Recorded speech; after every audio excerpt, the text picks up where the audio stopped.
सागरमा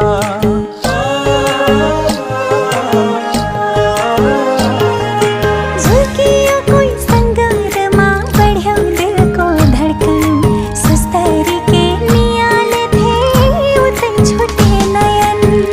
के नाउँ दिउँ के भनी बोलाउँ मेरी हजुर लाली की मखमा